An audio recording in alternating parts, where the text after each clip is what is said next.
Assalamualaikum warahmatullahi wabarakatuh. Saudaraku, muslimin dan muslimat dimanapun berada, kita akan melanjutkan ngaji tentang kitab haji.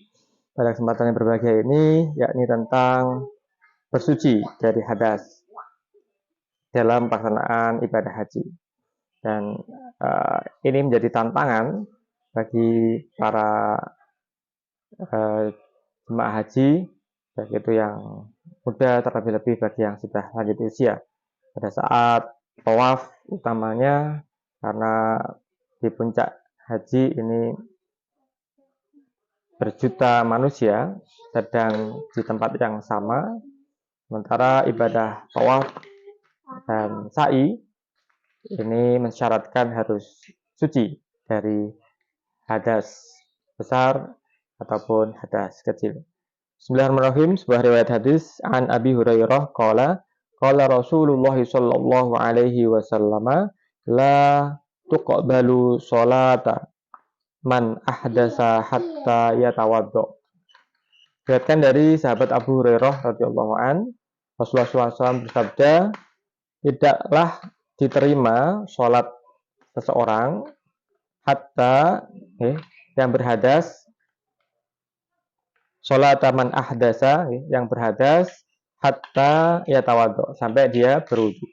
Pesan dari hadis ini yang pertama, wudu yang sempurna adalah satu syarat diterimanya ibadah sholat kita. Perlu kita ketahui, tawaf ini adalah sama kedudukannya dengan sholat tahiyatul masjid. Jadi syarat sahnya tawaf ini adalah suci dari hadas besar ataupun hadas kecil. Wudu yang tidak mencakup wudu yang tidak sempurna, contohnya adalah wudu yang tidak mencakup batas-batas anggota wudu yang wajib terkena air. Batas-batas yang wajib terkena air apa saja? Yang pertama adalah wajah.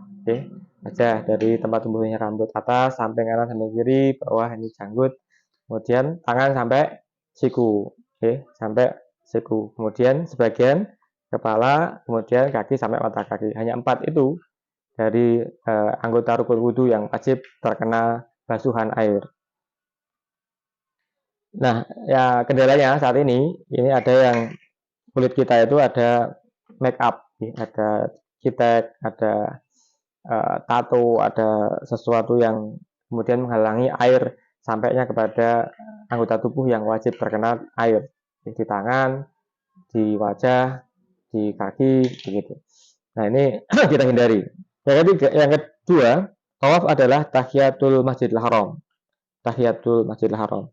Satu-satunya bagian manasik haji dan umroh yang mewajibkan seorang dalam keadaan suci dari hadas dan punya wudhu, yakni ibadah tawaf. Maka kemudian inilah terjadi intiqalu madhab dari madhab Syafi'i, orang Indonesia pada umumnya ini berpindah ke mazhab Hanafi, yang ketika bersentuhan laki-laki dengan perempuan ketika sedang berpakaian ihram ini tidak menutup kemungkinan atau bahkan besar kemungkinannya adanya persentuhan yang tidak disengaja antara laki-laki dan perempuan ketika berdesak-desakan. Nah, mazhab Syafi'i ini membatalkan, mazhab Hanafi dan Hambali tidak. Maka orang Indonesia ketika tawaf ini kemudian intikal mazhab. Nah, yang ketiga, kapan kita diwajibkan berwudu terlebih dahulu sebelum sebelum sholat dan sebelum tawaf. Kemudian disunahkan berwudu sebelum melakukan ibadah-ibadah lainnya, membaca Al-Quran, belajar, tidur, dan kegiatan-kegiatan baik lainnya.